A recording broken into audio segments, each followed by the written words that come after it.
Sa mga hindi makaka-attend ng review session mamaya, will be have it, I hope na ito yung maging opportunity natin to have a review in the upcoming exam. Maya-maya nga siya. So, yung ating problem will involve series of failure, combined loadings, and stress transformation. So, this is for problem one, which will involve uh, combined act, combined stresses. So, sabi nga, meron daw bracket shown in figure one made from steel tubing with uniform thickness of 15 mm. And might as well take this opportunity na basahin siya instead na uh, simply lang. I'll give you some time. And yun nga, shown on figure one. Pinapatanong muna ano daw yung internal loads sa cross-section containing point J and point R. So, kinda looks like parang 2D lang siya because 2D lang naman din yung parang on a 2D plane lang din yung 8 kilonewton, but we need to break this yung 8 kilonewton na ito. So, ito yung una natin pwedeng gawin. Break down 8 kilonewton into its orthogonal components. Orthogonal components. So, yung angle na mentioned ay 50 degrees. So, 50 degrees yung angle. Kailangan mo kunin yung sine. Kailangan mo rin kunin yung cosine ng angle. Uh, this will take some time. Hmm. Hmm.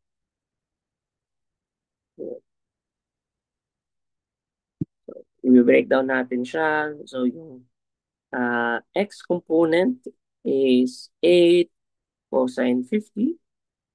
Yung y component mo is 8 sine 50. Pag dinilwid natin yan, so meron tayong 8 times cosine 50, then 8 times sine 50.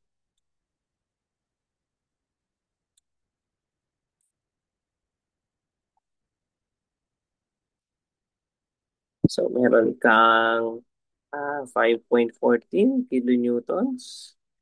Tapos meron tayong 6.13 kilonewtons. Bakit ko nilagay yan? Kasi magagamit natin siya if we were to do equilibrium equation. So pag nag-equilibrium equations tayo, mangyayari is magsasampayan ng forces along X, magsasampayan ng forces along Y, and what you'll get is meron tayo, ilagay na natin yung reaction force along X natin. Oh, pangit na RX pala. So ilagay natin na PX.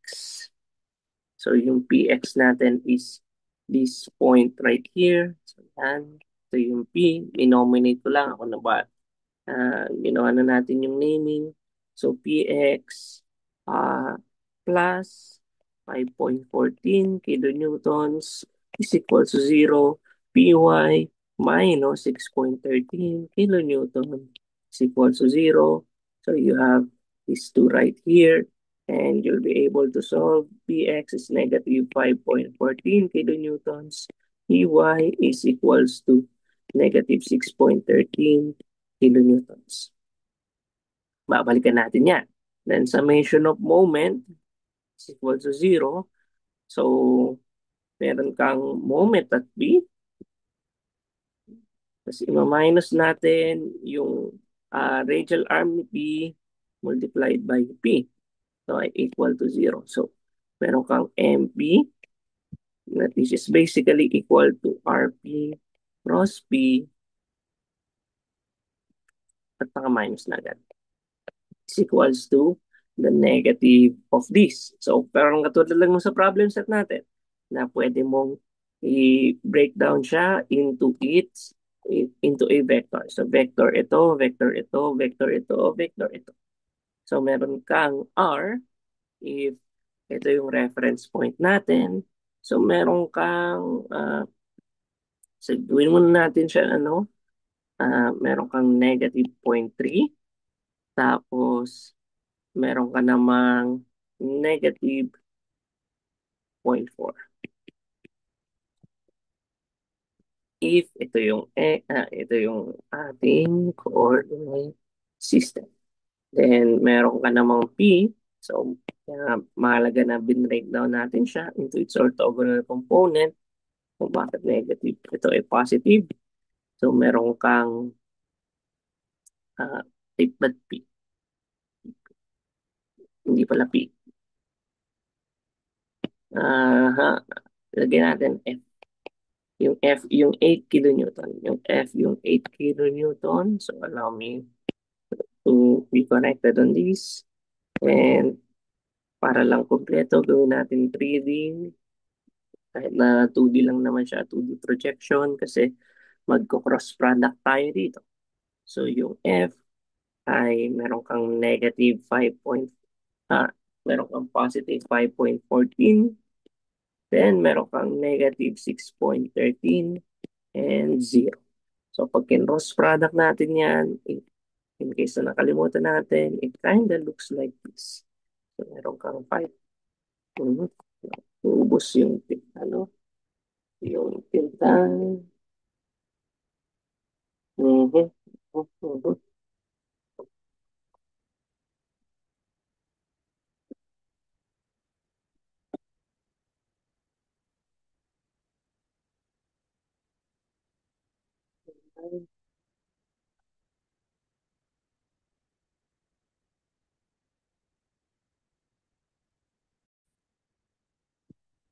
Okay. So, moving back dun sa solution process. So, ito ulit yung ano, uh, cro- pag nagko-cross multiply tayo, so meron tayo nito, 6.13, 0.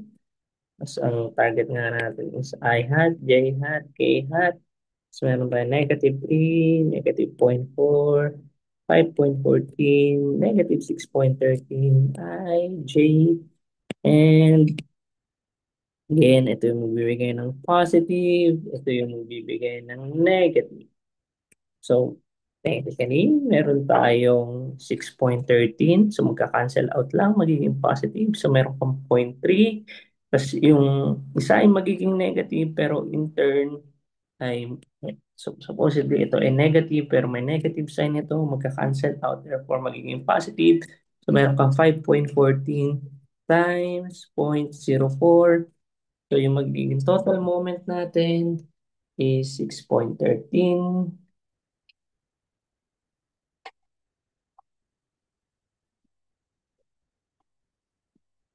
13 times 0.3.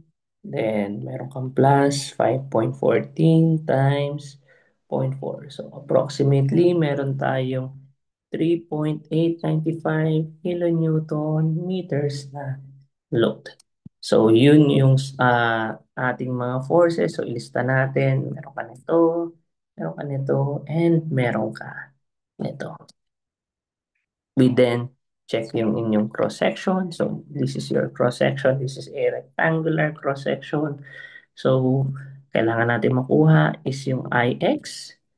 Ah, yeah, IX at saka IZ. Dalawa yung ano natin. So, we consider that this is z-axis, and that is x-axis right here, and this is z-axis right here. So meron tayong ganito such that, hindi, okay. Pabaliktad, taas talaga dahil into the plane yung ating y.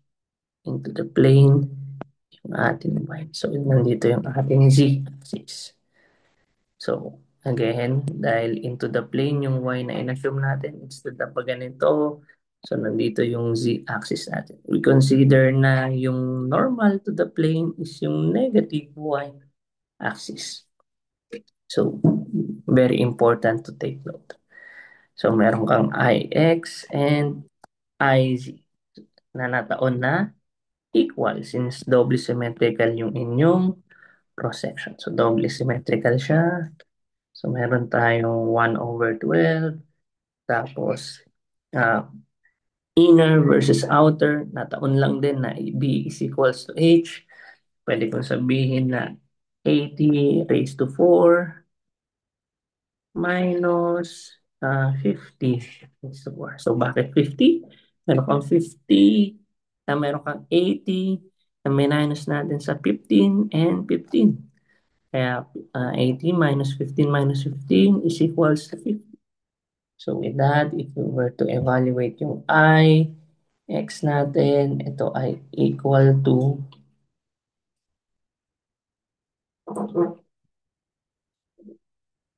80 raised to 4 minus 50 raised to 4 divided by 12. So meron kang 2892 500 millimeter raised to 4. On top of that, kailangan din natin evaluate yung area. So, meron tayong 80 squared minus 50 squared. So, 80 squared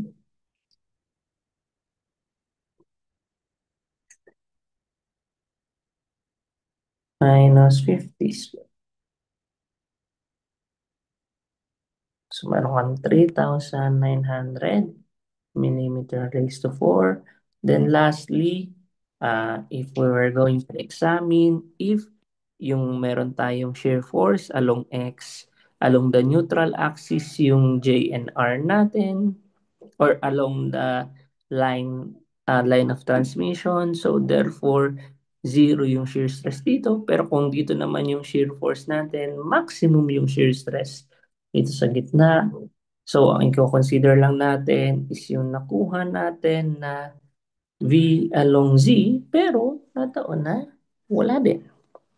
So zero yung shear stresses as a result of this 80 kilonewton na load natin after all. So, sayang. Sayang yung ginawa natin pala na breakdown pa natin into X and Y. So, duly take note na yung conversion ngayon, itong PX, if we recall, supposedly shear force siya. We then note this as shear along X, and since to the Y, yung plane normal natin, so this will be yung normal force natin. And nataon nga na wala tayong VZ, and VZ yung kailangan natin para makakuha ng maximum shear stresses doon. Pero dahil wala, absent, si VZ equal to 0 yung ating shear stresses.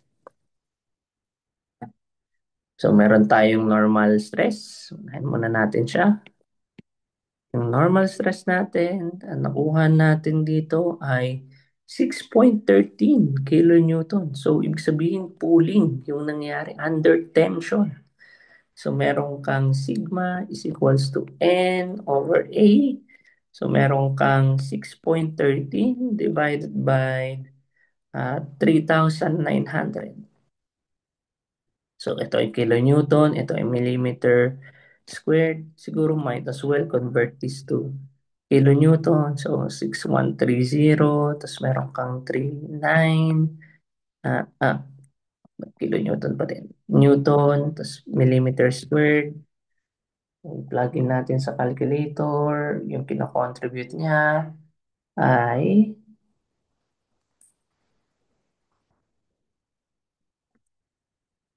1.57 MPa. This is for normal stress lang muna. For bending stress, since along Z lang siya, if we were to illustrate along Z lang yung ating bending stress right there. So, meron kang point J, meron kang point K dito. So, magkaiba sila ng bending stress. Dito ay tension, dito ay compression. Lista lang natin si point J at saka si point R. Si point J nandito, si point R ay nandito. So, meron tayong bending stress. So, yung M natin ay 3 point, o gawin na natin Newton millimeter. So, 38 9, this one right here. Tapos yung y natin for this is 25. This is negative. This is negative divided by 289,250. 289,200. So bakit negative? Ulit. Ah, ito yung moment arm natin, ito yung vector natin going away from the page, dapat yung target natin. So, kung negative na moment arm to, pero this will give a positive na bending moment, kailangan natin ng negative sign dito. This is for sigma j, then idadagdag na lang natin yung 1.57 dito na na-compute natin from the normal stresses. So 380 times 25 divided by 2,892,500. So meron kang then plus 1.57. Meron kang 35.23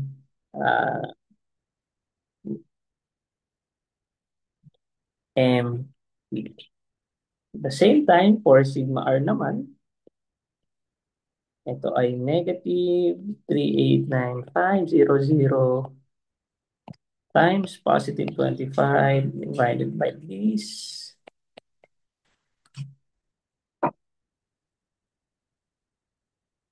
Then, idadagdag natin yung 1.7. This is in compression, pero bawas siya. So, meron kang 32.09 megapascal. So, kung ang pinapatanong sa atin ay, sino daw yung mas malaki na tensile stress? Siyempre, si point J lang naman yung may tensile stress. So, therefore, ito yung mananaig. Si point J yung, yan. To explain briefly, tension, compression, along Z lang naman yung inyong bending stress. Draw the plane of stress, the value described at point B, express yung na-determine daw, values of stresses in three significant figures. Na-mention ko na, wala tayong bending stress, so wala kang shear stress, so yun, and wala rin tayong hoop stress, so meron ka lang isa na stress dito, 35.23, walang ka-shear stress. So ito yung inyong stress block.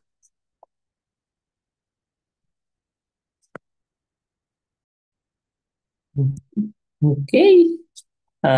So that's for problem 1. Confirm lang natin.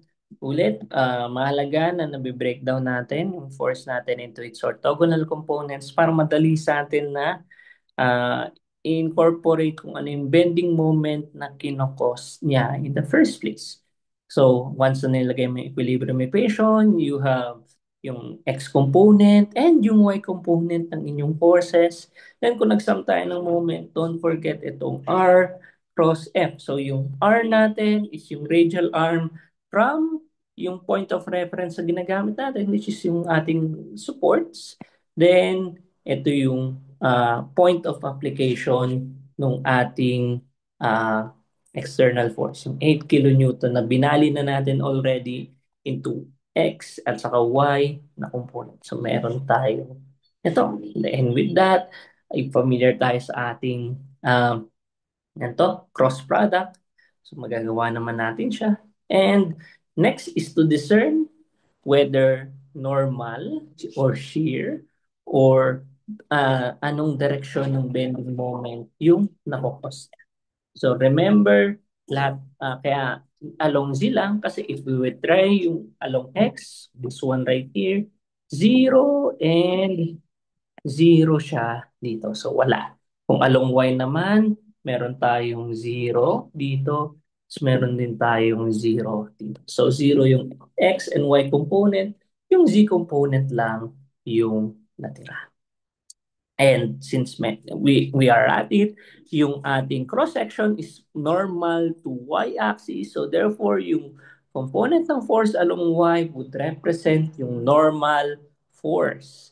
And yung X and Z naman would represent yung shear force natin. But remember na ang nasolve lang natin is along X. So meron ka lang nito. Wala naman tayo nakuha na along Z. So zero yung along Z natin. And if we were to draw yung inyong cross-section, check lang yung consistency. Yung J at saka K ay na-impose natin to be along X right there. So supposedly, if nag-apply tayo ng force along X, wait, meron pa rin pala. So nakalimutan ko.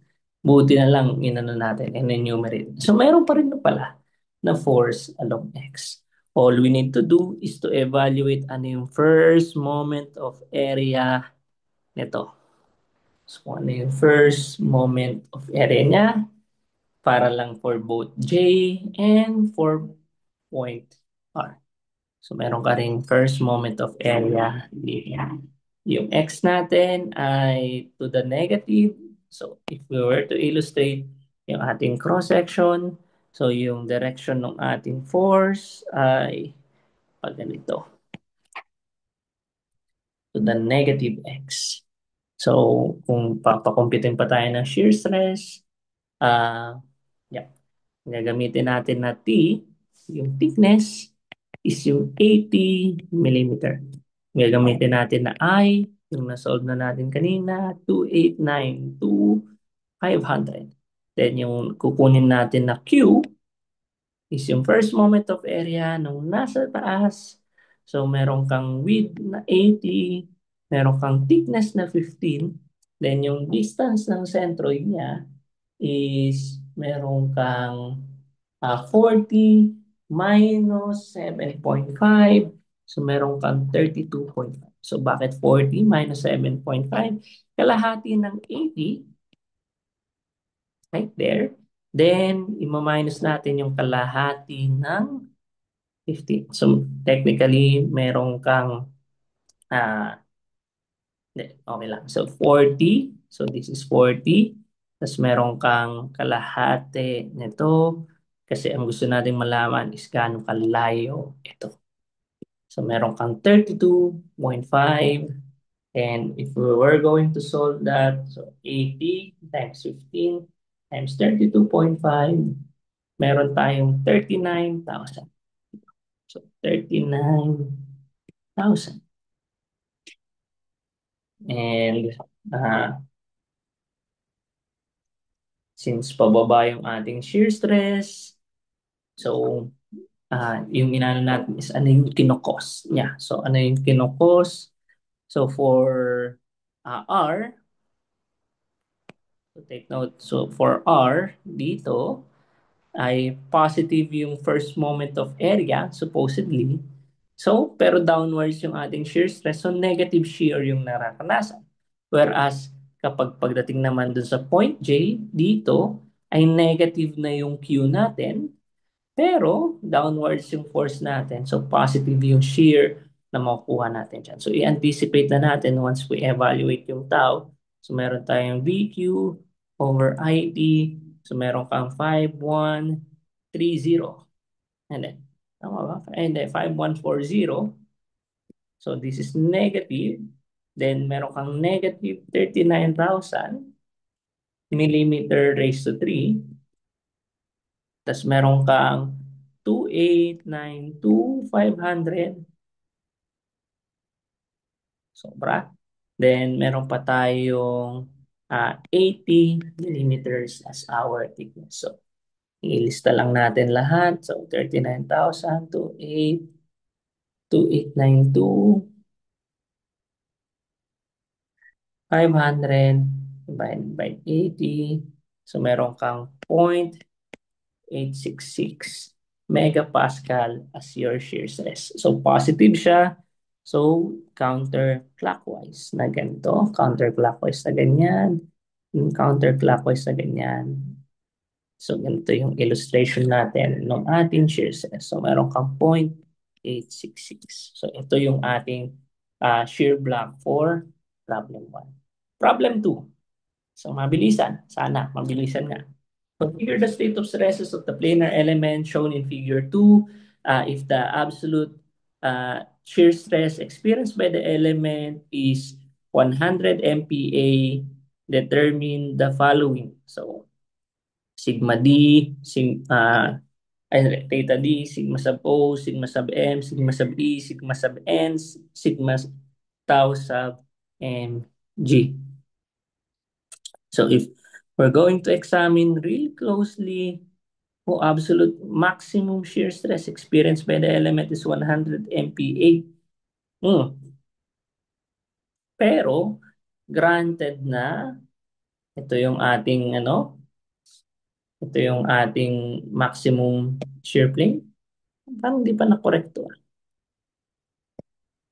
Use more circle only. Wala nga. Susunod natin. Absolute maximum shear stress. Absolute maximum shear stress ay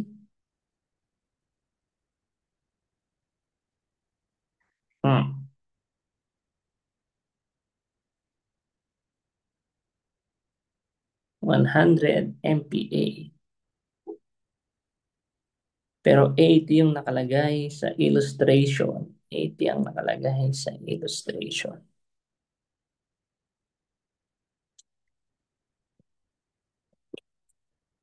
Tansya ko may dito, may palitan natin to. This is 100 MPa. Bakit ko pin-provide yan? Kasi take note na equal yung normal stresses natin.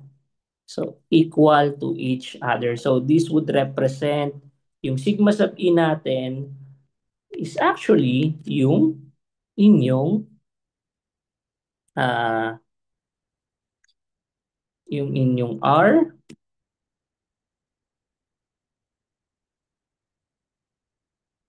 then yep, supposedly yan yung inyong R. So balikan natin yan a little bit. Okay, balikan natin ito. So pag pinag-usapan natin, so kumain lang saglit. So since pinag-usapan natin yung absolute maximum shear stress, kailangan lang natin balikan yung ating Mohr circle. Pag sinabi kasi natin na absolute maximum shear stress ay we're comparing the Mohr circle involving sigma P1 and sigma P2. Or in this case, if we're going to look closely dito, meron kang sigma sub O and meron tayong sigma sub M. So, sabi daw ay, uy, pareho sila na negative. Pareho sila na negative. So, kailangan lang nating i-take. So pareho sila ng negative, kaya nandito yung ating sigma. So this is negative sigma. Tapos dito naman yung ating positive na tau. So pag sinabi natin absolute maximum shear stress, if we're going to say na, uy, meron kang 80 megapascal na space in between. So take into consideration natin ito. Ito yung magiging distance between sigma 1 and sigma 2. So meron kang sigma. So, sabihin na natin na sigma sub O. Tapos meron tayo dito na sigma sub M. Sigma sub M. If we're going to draw more circle for each, so gawa natin ng more circle. Ayaw. So pa, one more try. Yep. Gawa natin ng more circle si sigma sub O. Then, gawan din natin ng more circle si sigma sub M. Since pareho sila ng sign, ay yung magiging absolute maximum shear stress niya will be, and since isa dito ay mas malaki on top of one another, ito yung absolute na maximum shear stress niya. Granted kasi, granted na if 3D ito, uh, we're only dealing with the maximum plane involving yung sigma sub O at saka yung isa pang sigma. Supposedly, tatlo yung principal stresses natin if 3D. Pero since in-assume natin na zero yung dun sa pangatlo, ito yung second point niya. Ito yung more circle ng isa. So, kailangan natin drawing yung more circle ng tatlo. So, ito yung more circle ng pangalawa.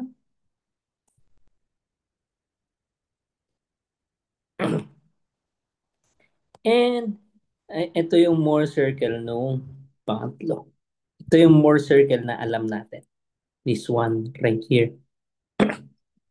So we have three principal stresses. So meron kang principal stress na to, principal stress na to. Then meron tayong zero, isa pang principal stress. So meron tayong 3D na principal stresses. So here, here, here. So ito yung involving yung sigma sub m na plane at saka yung perpendicular sa kanya. So parang isipin mo itong plane na ito, yung tinutukoy ko. At itong in blue is yung sigma sub O at saka yung plane na perpendicular sa kanya. So meron kang sigma sub O dito. Kasi ito yung alam natin na Mohr circle drawn from this. So yun yung tinutukoy ko. So if sinabi daw na absolute maximum shear stress daw ay 100, so meron tayong 100 MPa dito. So yan yung absolute maximum shear stress kasi siya yung pinakamalaki out of the three Mohr circuit. So yun yung information na gagamitin natin para makuha si sigma sub D and si sigma sub O. So if sabi daw 100 megapascal daw, so might as well say na if zero ito, so kung 100 megapascal yung radius, so negative 200 megapascal yung isa dun sa dalawa. So i-assume ko muna na ito si sigma sub D yung merong 200, negative 200 megapascal. And si sigma sub m naman, babalik tayo dito sa original natin na Mohr circle. Itong Mohr circle na ito, so i-minus lang natin yung R, which is 80 megapascal. Idadagdag lang natin siya since siya pa yung pinaka-negative. So meron tayong 120, negative 120 megapascal. So yan yung makukuha natin out of the two. Then, with that said, uy, nakuha ko na si sigma sub M, nakuha ko na si sigma sub D. And makukuha ko na rin kung ano yung value ni dito sa gitna. Yung average between the two, which is coincidentally si sigma sub E. Si sigma sub E, therefore, ay, drum roll, 160 megapascal.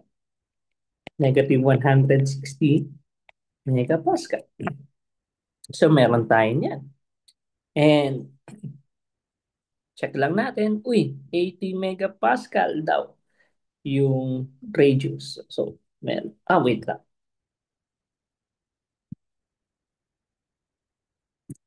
Buti na lang na point out na sigma sub m. So, kung 80 megapascal yung radius, so twice ng radius niya, so ibabawas natin ay 120. So, 80 megapascal na lang sigma sub m natin. Then, suppose na gusto nating ibalik with the original plane.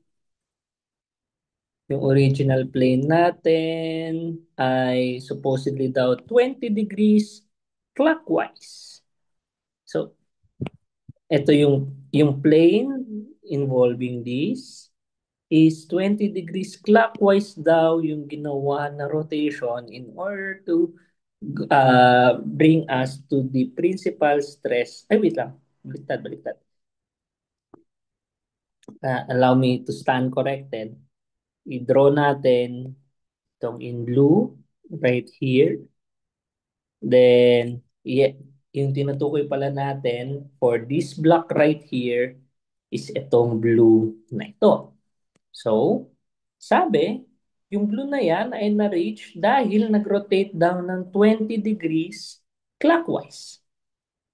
Nag-rotate down ng 20 degrees clockwise. So, parang Para umabot daw siya dito, nag-rotate daw clockwise. So kung iba-backtrack natin siya, kailangan ay counterclockwise by twice the angle since we're dealing with more circle.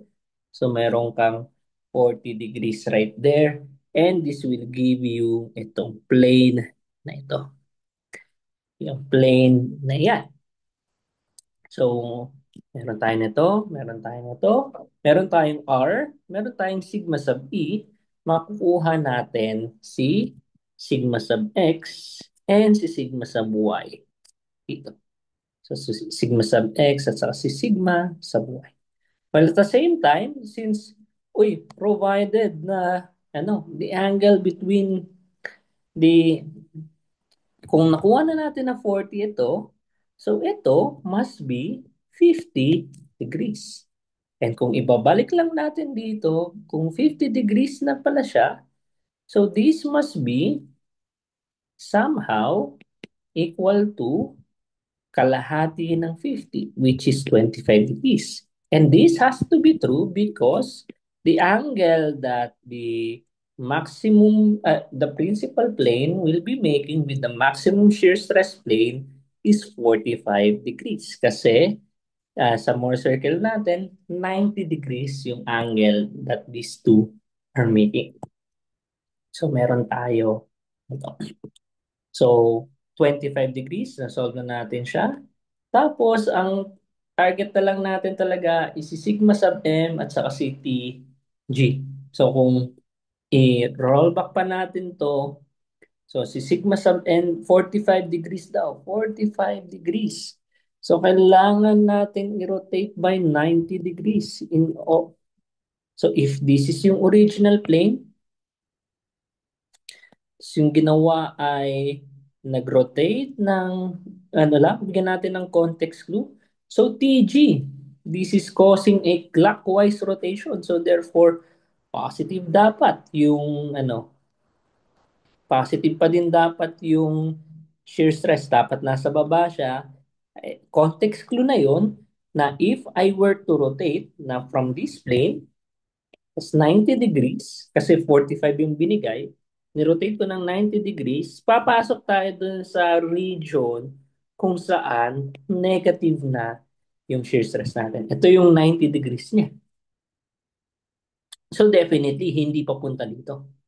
And dapat ay uh, so this would represent na yung sigma sub n na ito is yung sigma y natin. So yung ginagawa nating rotation is from here tas 90 degrees to there. So ito yung plane. Yun. So ito yung 90 degrees natin. Ito yung gusto nating mahanap na sigma sub n. So yung sigma sub n natin, saka yung tau g natin, yung tau g madali lang. So, take note lang natin na uh, this is 50 degrees, this is 40 degrees. Yep, that is 40 degrees. So yung tau g natin will be equal to r times sine 40 degrees. Tama naman, kasi 40 degrees yung central angle. So, r sine 40 degrees. Tapos, yung ating naman na, ah, sigma sub n, na gustong mahanap, is meron tayong sigma sub e, which is yung center ng ating Mohr circle. Tapos, meron ka pang minus r cosine of 40 degrees. So, isolve lang natin siya for a bit.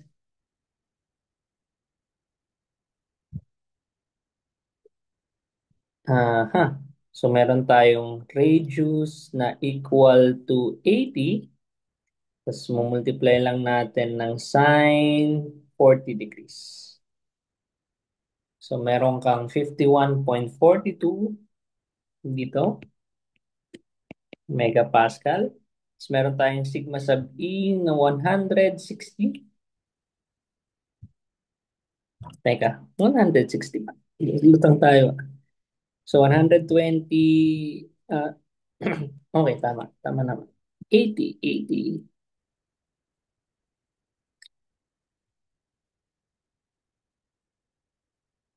Dapat 120 nga ito. 120. So, ito ay, sabog na naman tayo. 40.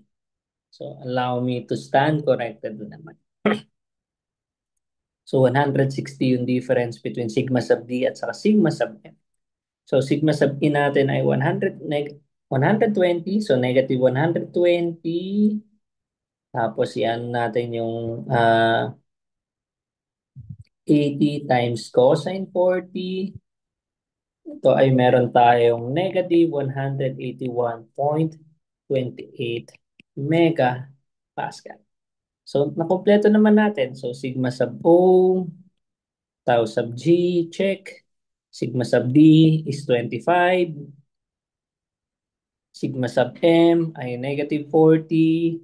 Sigma sub E, sigma sub N.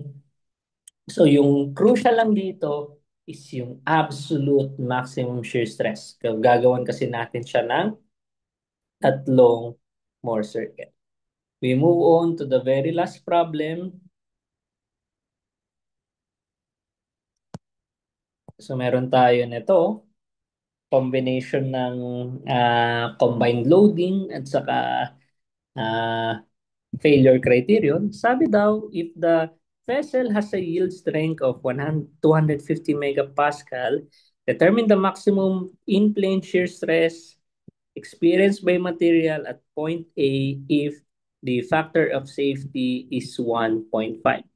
So, maximum in-plane shear stress yung kailangan natin. If we're going to consider itong failure envelope ni element A ay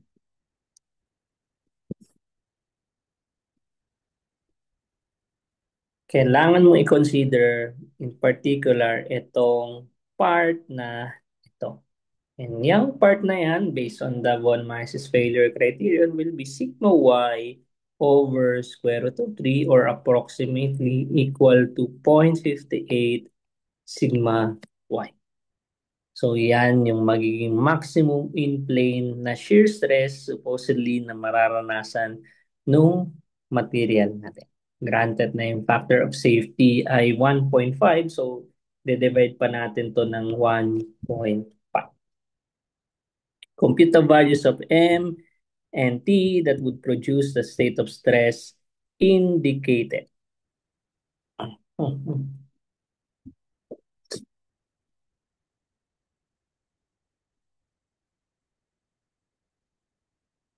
So, kailangan lang compute simultaneously. So, teka lang, an additional stress. Uh,